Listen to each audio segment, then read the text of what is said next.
Proses naturalisasi pemain sepak bola untuk memperkuat timnas Indonesia kembali menjadi sorotan.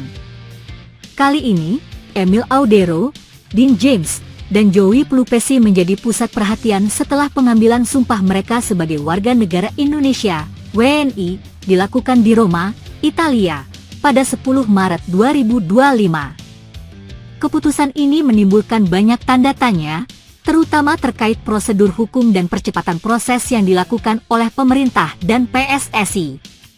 Biasanya, seseorang yang menjalani proses naturalisasi akan mengambil sumpah kewarganegaraan di Indonesia. Namun, dalam kasus Emil Audero dan 2 pemain lainnya, sumpah WNI dilakukan di Kedutaan Besar RI di Roma, Italia. Menteri Hukum dan Hak Asasi Manusia, Menkumham, Supratman Andi Aktas bahkan mengutus Sekretaris Jenderal dan Direktur Jenderal Administrasi Hukum Umum ke Italia untuk mengurus proses ini. Alasan yang diberikan oleh pihak berwenang adalah bahwa ketiga pemain masih aktif bermain di kompetisi Eropa sehingga tidak memungkinkan bagi mereka untuk datang ke Indonesia dalam waktu dekat. Langkah ini diambil untuk memastikan bahwa mereka bisa segera didaftarkan oleh PSSI ke FIFA dan memperkuat timnas Indonesia dalam kualifikasi Piala Dunia 2026. Proses naturalisasi biasanya membutuhkan waktu yang cukup lama karena harus melewati berbagai tahapan, mulai dari persetujuan DPR hingga keputusan Presiden. Namun, dalam kasus Emil Audero, Dean James, dan Joey Pelupesi, proses ini terbilang sangat cepat. Mereka telah mendapatkan persetujuan dari DPR dan Presiden Prabowo Subianto hanya dalam hitungan bulan. Pemerintah dan PSSI beralasan bahwa percepatan ini dilakukan karena kebutuhan mendesak timnas Indonesia yang akan menghadapi laga penting di kualifikasi Piala Dunia 2026. Namun, banyak yang mempertanyakan apakah semua prosedur telah dijalankan dengan benar dan transparan. Selain itu, percepatan ini juga memicu kritik dari berbagai pihak yang menilai bahwa ada ketidakadilan dalam perlakuan terhadap pemain naturalisasi dibandingkan dengan WNI biasa yang harus menjalani proses lebih panjang dan kompleks. Meskipun Emil Audero, Dean James, dan Joey Pelupesi sudah sah menjadi WNI secara hukum, mereka belum tentu bisa langsung membela timnas Indonesia. Setelah mendapatkan status WNI, mereka masih harus menjalani proses perpindahan federasi di FIFA.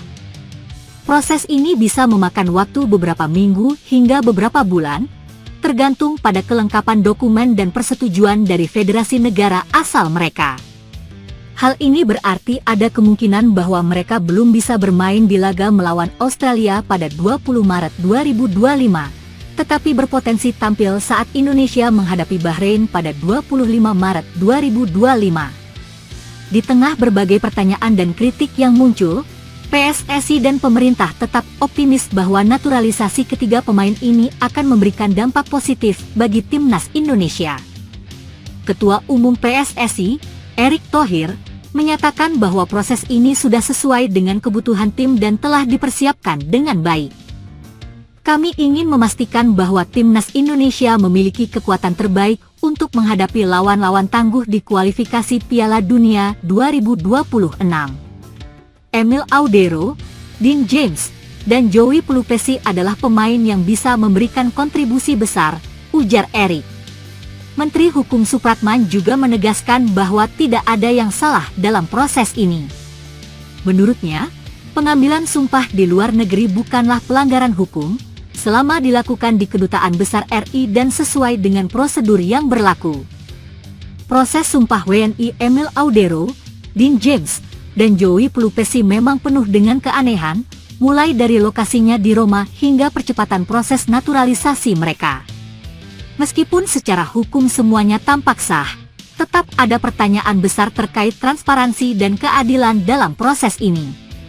Apakah keputusan ini murni strategi untuk memperkuat timnas Indonesia?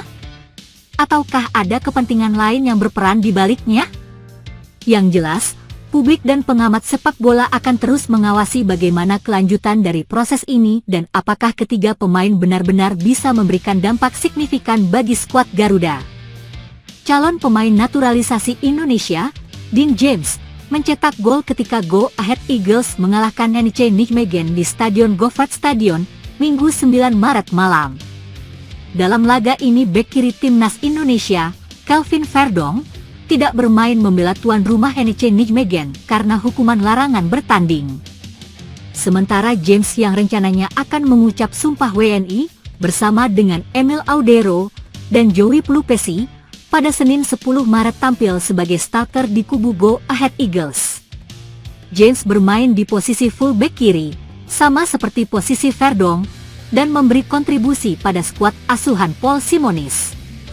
Memasuki menit ke-41, serangan Go Ahead Eagles dari sisi kanan bisa menembus pertahanan NEC. Oliver Entman yang mendapat bola daerah bisa merangsek ke kotak penalti. Bola kemudian dikirim ke depan gawang di mana Dean James berdiri tanpa pengawalan. Tanpa kesalahan, James memasukkan si kulit bundar ke dalam gawang NEC. Go Ahead Eagles memimpin 1-0. Skor keunggulan Go Ahead Eagles bertahan hingga turun minum. Tak lama setelah babak kedua berlangsung, NEC harus bermain dengan 10 orang setelah Laseskone melanggar matchday. Keuntungan jumlah pemain yang lebih banyak membuat Go Ahead Eagles sedikit leluasa menguasai pertandingan. Go Ahead Eagles kemudian menambah gol melalui Milan Smith pada menit ke-66. 3 menit berselang NEC memangkas jarak. Brian Pereira menjaringkan bola setelah menerima umpan Basar Onal. Go Ahead Eagles bisa kembali mencatatkan keunggulan 2 gol setelah Entman membobol gawang NEC melalui sepakan dari dalam kotak penalti pada menit ke-75. Pada masa injury time, NEC mencetak gol lagi melalui Kento Shie. Susunan pemain inti NEC Nijmegen versus Go Ahead Eagles. NEC Nijmegen, Ruth, Pereira, Ivan Marquez, Bram Nuitin, Huidemakers, Owejan, Owisa, Dirk Proper, Laseskone, Van Krooij, Brian Linsen.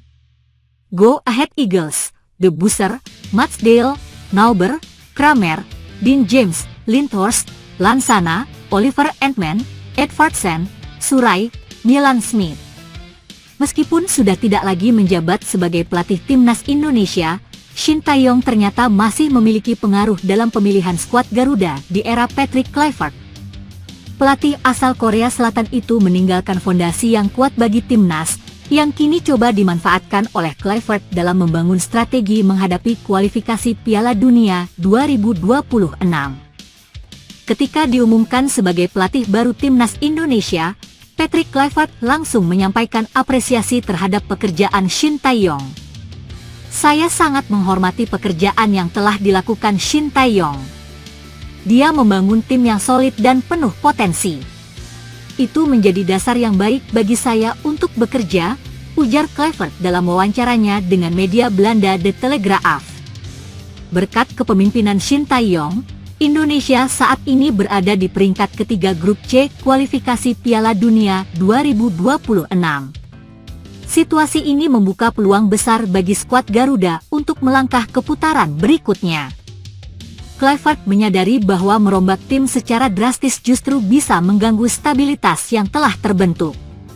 Oleh karena itu, ia lebih memilih untuk mempertahankan sebagian besar pemain yang sebelumnya menjadi pilihan utama Shin Tae-yong. Namun, bukan berarti tidak ada perubahan sama sekali. Beberapa pemain yang sebelumnya menjadi langganan di era Shin Tae-yong kini harus rela tersingkir dari daftar skuad Kluivert.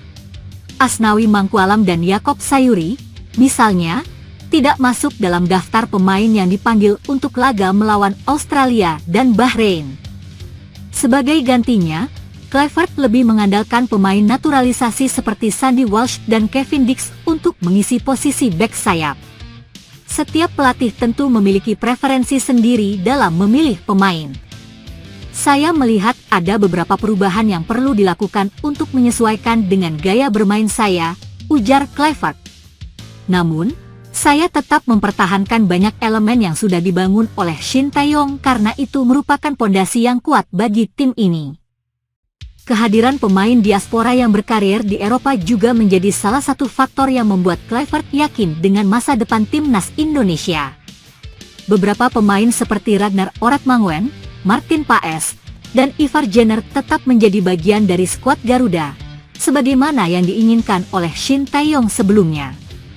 Selain itu, Kluivert juga menyoroti pentingnya menjaga semangat dan mentalitas tim yang telah dibangun oleh Shin Tae-yong. Saya ingin melanjutkan kerja keras yang sudah dimulai oleh pelatih sebelumnya. Saya tidak akan mengubah mentalitas juang yang sudah mereka miliki, tambahnya. Dengan 2 laga penting melawan Australia, 20 Maret 2025, dan Bahrain, 25 Maret 2025, Kluivert memiliki tugas besar untuk membawa Indonesia ke tahap berikutnya. Keputusan strategis dalam pemilihan pemain akan menjadi faktor penentu dalam perjuangan timnas Indonesia di kualifikasi Piala Dunia 2026. Meski sudah tidak berada di kursi kepelatihan, Shin Tae-yong tetap menjadi sosok yang dihormati dalam perjalanan timnas Indonesia. Warisan yang ia tinggalkan masih berperan besar dalam keputusan-keputusan yang diambil oleh Patrick Kluivert dalam membentuk skuad Garuda untuk masa depan.